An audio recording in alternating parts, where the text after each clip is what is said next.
Hi and welcome to our YouTube channel Art of Investment. Here is yet another interesting topic for you today.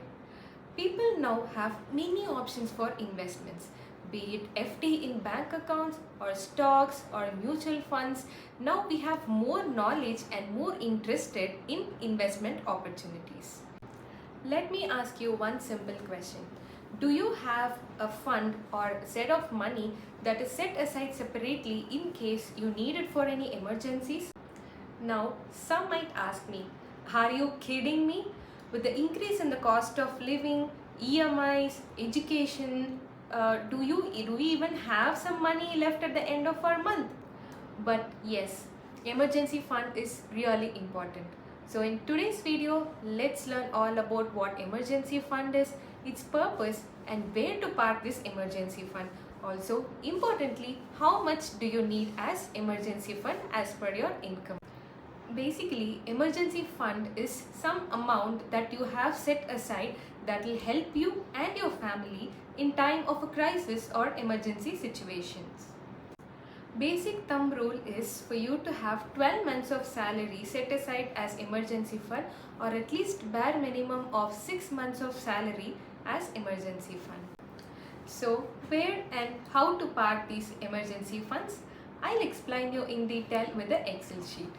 Before that, if you like our contents, do like, share and subscribe to our channel. Let's go to the video.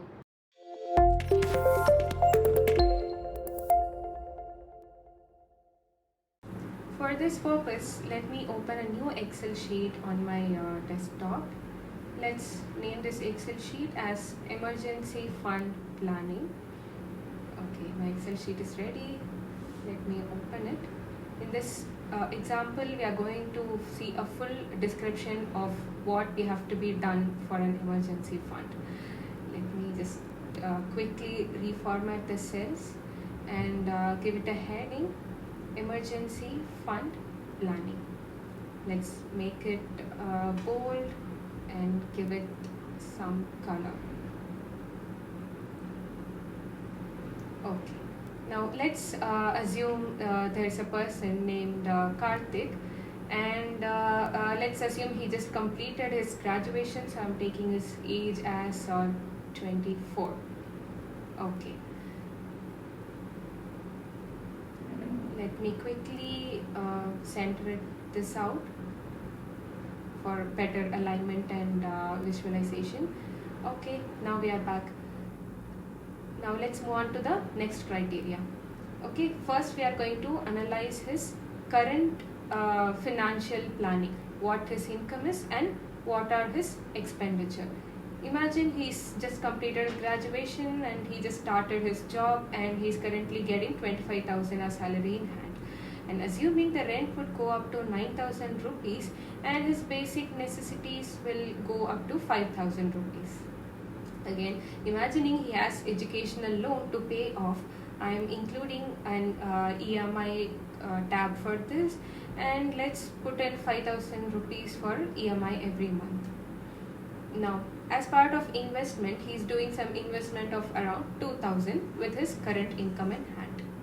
And also for his leisure like travel and food, he is spending 4,000 rupees per month. Now, let's get to the total spent amount, which will be sum of all his basic necessity, leisures, EMIs, and that comes up to $25,000. So, what is left over for him every month? Let's do a quick calculation here. Salary minus the total spent, which is a big fat 0. So imagine he is going on with this for a few years. He would never have an emergency fund. Let me put a separate column here for optimize spending. How can he optimize his spending? And of course we have to do a bit of reformatting here to get a better visualization, adding borders and correcting the alignment. This optimized spending is very important to make sure we have a good emergency fund planned and set aside. Okay, we are back now. So I am just taking into consideration all the necessary details like the rent, the needs, EMI, which is not going to get optimized. I'm making investment as zero here because before investing any more amount, having an emergency fund is the most integral part. Okay, and I'm going to reduce the leisure amount spent here to 1,000 rupees. And now, if we calculate the total spend for the month, it's going to come around 20,000. So, luckily, we have a leftover of 5,000 rupees. Assuming he's working in a corporate and he will get a one time bonus of rupees, say 45,000 per year, we are going to now calculate how to set aside some emergency funding and how many years or months it will take for him to come to that point.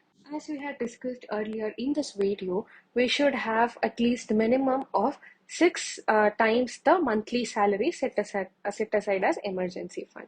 So assuming he's bachelor now and with his income, he has decided to save 6 months of his salary. So when calculated, it comes to around 1,50,000 rupees. So always make sure you at least have 12 months of your salary set aside as emergency fund, which is very, very important as part of our life. Okay, let's move on to calculate how much he'll be saving the first year. Whatever was left over in his monthly expense, we are calculating it for 12 months, and we are adding the one time bonus here, so which comes up to around 1,05,000 rupees. So let's move on to the second year. For the second year, same thing, we have 5,000 left over, and for 12 months, we actually have around 60,000 being saved. Let's do a quick total of how much he would have saved in the first 2 years. It comes to around 1,65,000, which is more than the minimum condition that we had targeted. So in this case, within a couple of years, he will be able to save the required amount for his emergency fund. We had seen why you need and how to plan for an emergency fund, but where to save it? We'll see that too. Ideally, 10% of your emergency fund should be in cash, 50% in bank account or FD, and the remaining should be in liquid fund or debt fund. Now, about debt fund, how do you choose a debt fund? Comment below if you are interested and I'll try to make a separate video for it. I hope you like our contents. Do like and subscribe for more videos. Thank you.